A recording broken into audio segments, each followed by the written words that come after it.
میں مسلمان ہو چکی ہوں، میں گواہی دیتی ہوں کہ اللہ تعالی کے سوا کوئی معبود نہیں، ہمارے ساتھ جو ہوا اس کو اب جانتے ہیں، میں قوم کے سردار کی بیٹی ہوں۔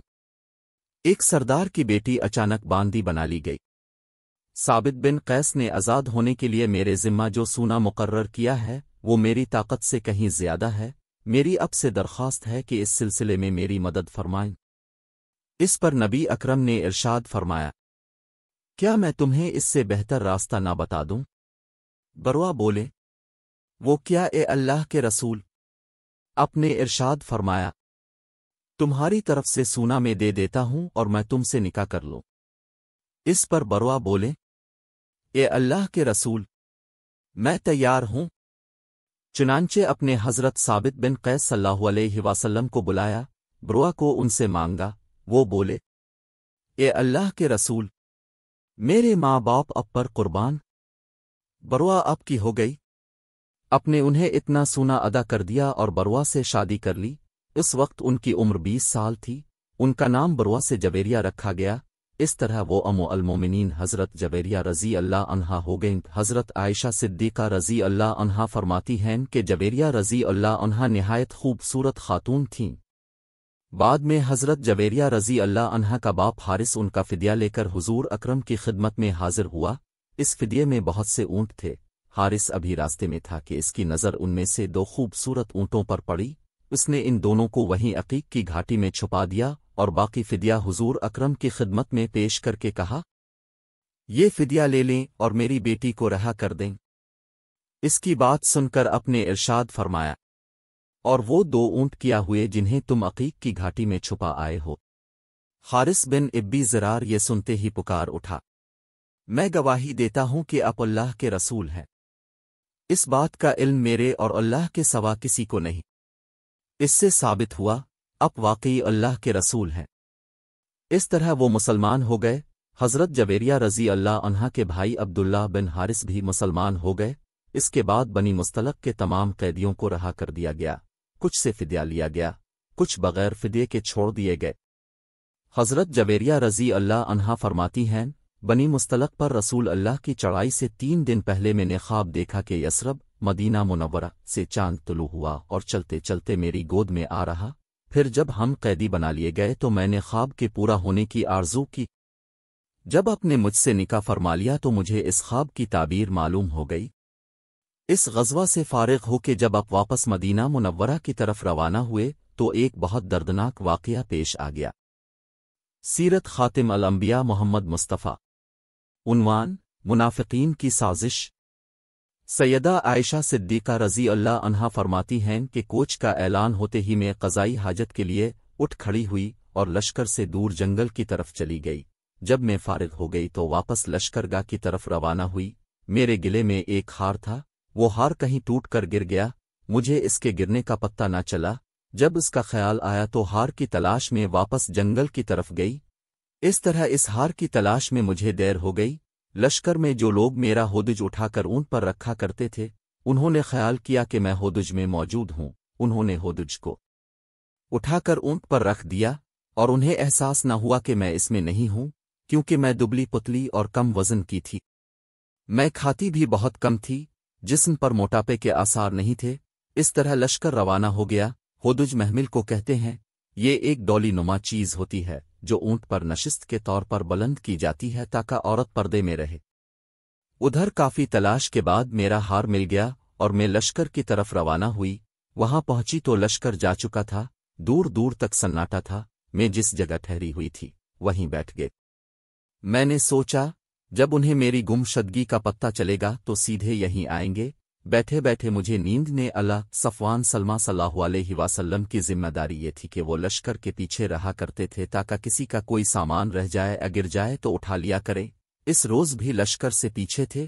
چنانچہ جب یہ اس جگہ پہنچے جہاں قافلہ تھا تو انہوں نے مجھے دور سے دیکھا اور خیال کیا کہ کوئی آدمی سویا ہوا ہے۔ نزدیک آئے تو انہوں نے مجھے پہچان لیا۔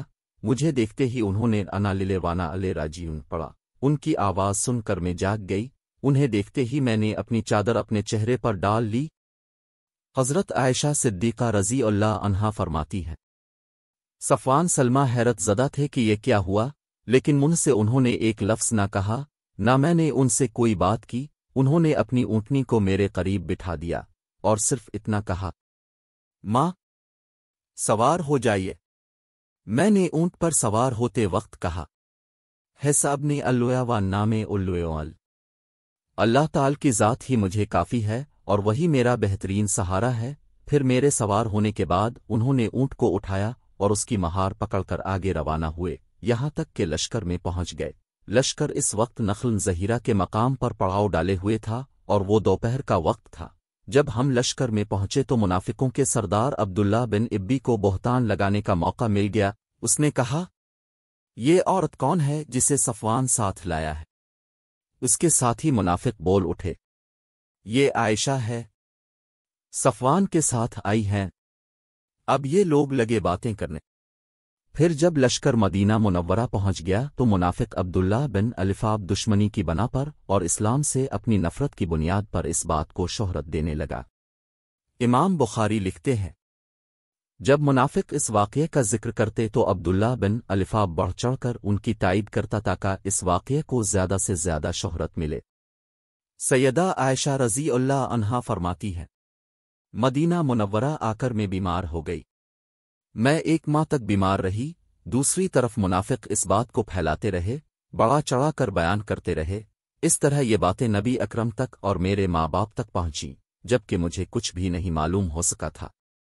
البتہ میں محسوس کرتی تھی کہ حضرت مجھ سے پہلے کی طرح محبت سے پیش نہیں آتے تھے، جیسا کہ پہلے بیماری کے دنوں میں میرا خیال رکھتے تھے۔ دراصل حضور اکرم اپنے گھرانے پر منافقین کی الزام تراشی سے سخت غمزدہ تھے۔ اس فکر ورنج کی وجہ سے گھر والوں سے اچھی طرح گھل مل بات کرنے کا موقع بھی نہ ملتا تھا۔ اب کہ اس طرز عمل سے میں پریشان رہنے لگی، میری بیماری کم ہوئی تو الفام مصطہ رضی اللہ عنہا نے مجھے وہ باتیں بتائی جو لوگوں میں پھیل رہی تھیں۔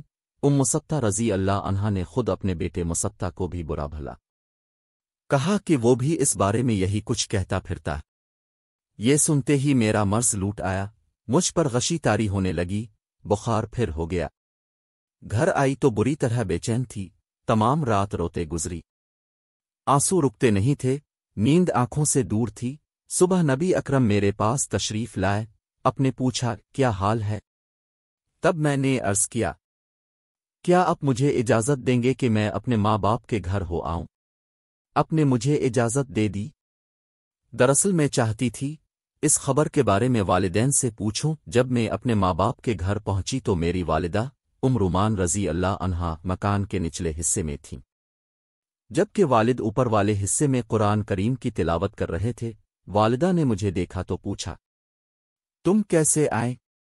میں نے ان سے پورا قصہ بیان کر دیا اور اپنی والدہ سے کہا، اللہ آپ کو معاف فرمائے، لوگ میرے بارے میں کیا کیا کہہ رہے ہیں، لیکن آپ نے مجھے کچھ بتایا ہی نہیں۔ اس پر میری والدہ نے کہا، بیٹی تم فکر نہ کرو، اپنے آپ کو سنبھالو۔ دنیا کا دستور یہی ہے کہ جب کوئی خوبصورت عورت اپنے خاوند کے دل میں گھر کر لیتی ہے تو اس سے جلنے والے اس کی عیب جوئی شروع کر دیتے ہیں۔ یہ سن کر میں نے کہا، اللہ کی پناہ، لوگ ایسی باتیں کر رہے ہیں، کیا میرے ابا جان کو بھی ان باتوں کا علم ہے؟ انہوں نے جواب دیا، ہاں انہیں بھی معلوم ہے۔ اب تمہارے رنج کے میرا برا حال ہو گیا۔ میں رونے لگی، میرے رونے کی آواز والد کے کانوں تک پہنچی تو وہ فوراً نیچے اتر آئے۔ انہوں نے میری والدہ سے پوچھا اسے کیا ہوا، تو انہوں نے کہا کہ اس کے بارے میں لوگ جو افواہیں پھیلا رہے ہیں وہ اس کے کانوں تک پہنچ چکی ہیں۔ اب تو والدہ بھی رونے لگے، والد بھی رونے لگے۔ اس رات بھی میں روتی رہی، پوری رات سو نہ سکی۔ میری والدہ بھی رو رہی تھیں، والد بھی رو رہے تھے، ہمارے ساتھ گھر کے دوسرے لوگ بھی رو رہے تھے۔ ایسے میں ایک انصاری عورت ملنے کے لیے آ گئی، میں نے اسے اندر بلا لیا۔ ہمیں روتے دیکھ کر وہ بھی رونے لگی، یہاں تک کہ ہمارے گھر میں جو بلی تھی وہ بھی رو رہی تھی۔ ایسے میں رسول اللہ تشریف لے آئے، اپنے سلام کیا اور بیٹھ گئے۔ جب سے یہ باتیں شروع ہوئی تھی اپنے میرے پاس بیٹھنا چھوڑ دیا تھا، لیکن اس وقت اب میرے پاس بیٹھ گئے۔ ان باتوں کو 1 ماہ ہو چکا تھا۔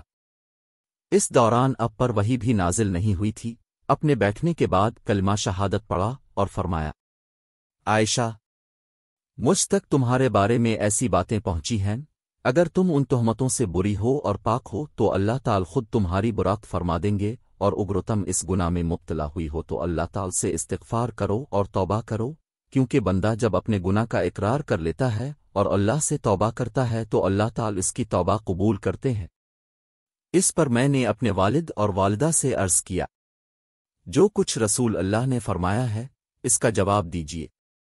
جواب میں حضرت ابو بکر صدیق صلی اللہ علیہ وسلم نے فرمایا، میں نہیں جانتا اللہ کے رسول سے کیا کہوں۔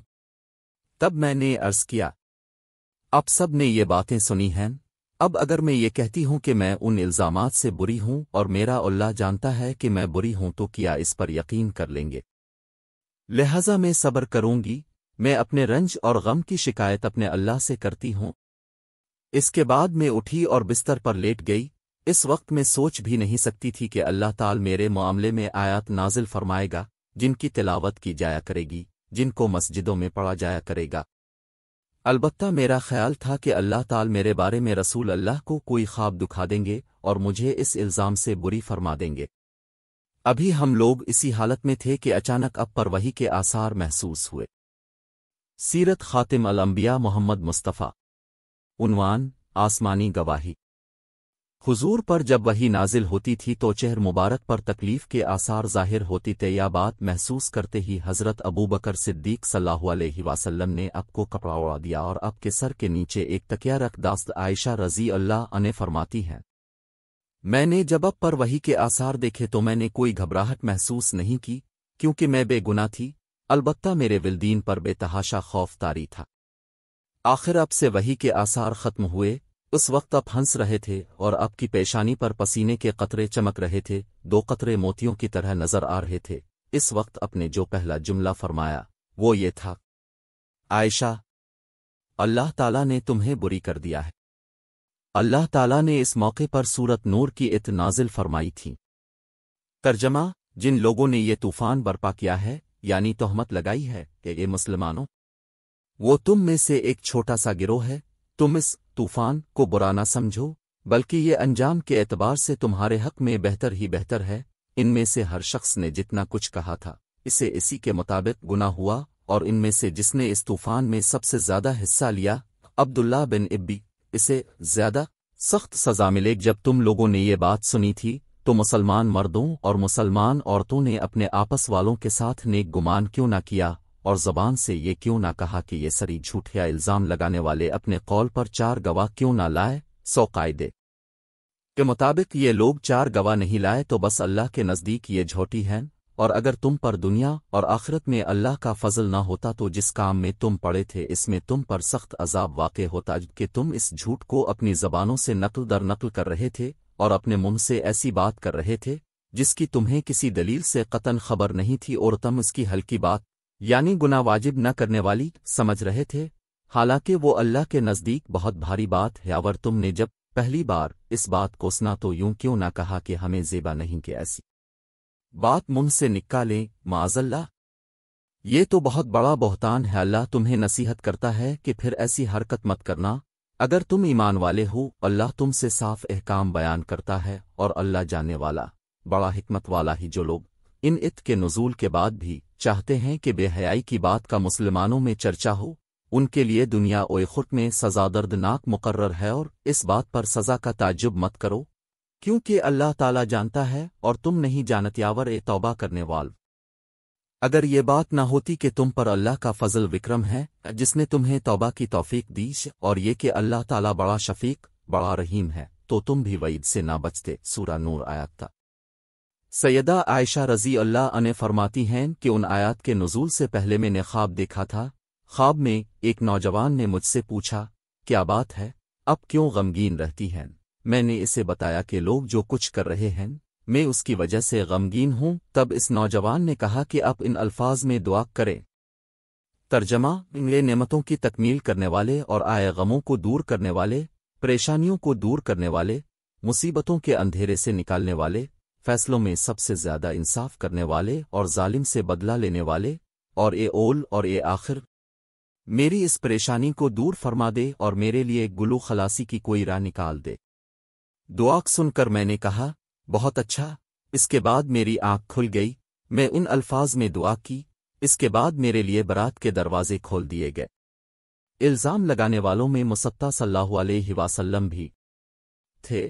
حضرت ابو بکر صدیق صلی اللہ علیہ وسلم ان کی خبر گیری کرتے تھے، انہوں نے ہی ان کی پرورش کی تھی، لیکن یہ بھی الزام لگانے والوں میں شامل ہو گئے۔ جب اللہ تعالیٰ نے سیدہ عائشہ رضی اللہ عنہا کو بری فرما دیا تو حضرت ابو بکر صدیق رضی اللہ عنہ نے مصطفیٰ صلی اللہ علیہ وسلم کو اپنے گھر سے نکال دیا اور ان سے کہا، اللہ کی قسم آئندہ میں کبھی بھی تم پر اپنا مال خرچ نہیں کروں گا، نہ تمہارے ساتھ کبھی محبت اور شفقت کا برتاؤ کروں گا۔ اس پر اللہ تعالیٰ نے سورۃ النور کی یہ آیت نازل فرمائی۔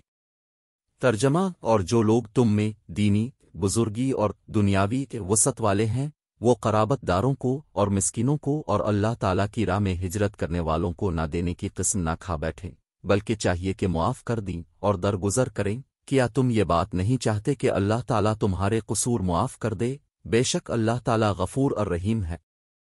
اس آیت کے نزول پر حضور نبی کریم نے حضرت ابو بکر صلی اللہ علیہ وسلم سے فرمایا، کیا تم اس بات کو پسند نہیں کرتے کہ اللہ تمہاری مغفرت کر دے؟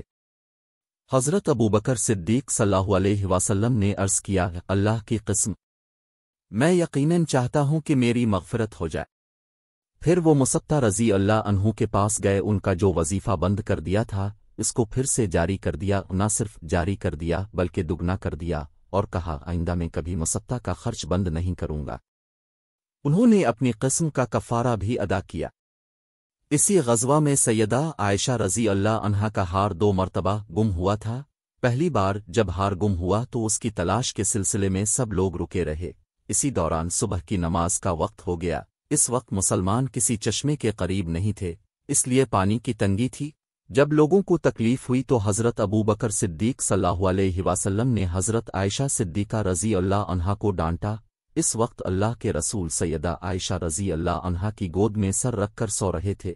حضرت ابو بکر صدیق صلی اللہ علیہ وسلم نے سیدہ عائشہ رضی اللہ عنہا سے کہا، تم نے رسول اللہ اور سب لوگوں کی منزل کھوٹی کر دی، نہ یہاں لوگوں کے پاس پانی ہے، نہ قریب میں کوئی چشمہ ہے۔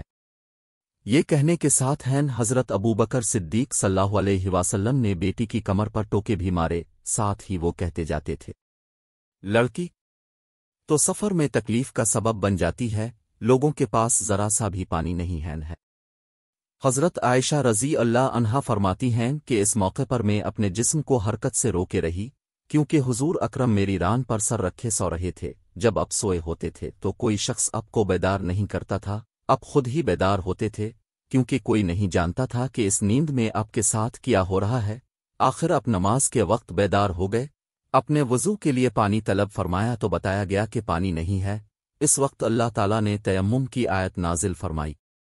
اس پر سیدنا ابو بکر صدیق صلی اللہ علیہ وسلم نے فرمایا، بیٹی، جیسا کہ تم خود بھی جانتی ہو، تم واقعی مبارک ہو۔ آپ نے بھی ارشاد فرمایا، عائشہ، تمہارا ہار کس قدر مبارک ہے۔ حضرت اسید بن حضر صلی اللہ علیہ وسلم نے کہا، اے ابی بکر، یہ تمہاری پہلی برکت نہیں، اللہ آپ کو جزائی خیر عطا فرمائے۔ اب کے ساتھ اگر کوئی ناخوشگوار واقعہ پیش آتا ہے تو اس میں بھی اللہ تعالی مسلمانوں کے لیے خیر پیدا فرما دیتے۔ حضرت عائشہ صلی اللہ علیہ وسلم فرماتی ہیں، ہار کی تلاش کے سلسلے میں ہم نے اس اونٹ کو اٹھایا جس پر میں سوار تھی، تو ہمیں اس کے نیچے سے ہار مل گیا۔ مطلب یہ کہ اس واقعہ کی وجہ سے مسلمانوں کو تیمم کی سہولت عطا ہوئی، اس سے پہلے مسلمانوں کو تیمم کے بارے میں معلوم نہیں تھا۔ اس واقعہ کے بعد جب آگے سفر ہوا تو منافقین کی سازش کا وہ واقعہ پیش آیا جو اپنے پیچھے پڑا۔ اسی سال چاند کو گرہن لگا، اپنے نماز خسوف پڑھائی یعنی چاند گرہن کی نماز پڑھائی، جبکہ یہودی اس وقت زور زور سے ڈھول بجا رہے تھے اور کہہ رہے تھے چاند پر جادو کر دیا گیا ہے۔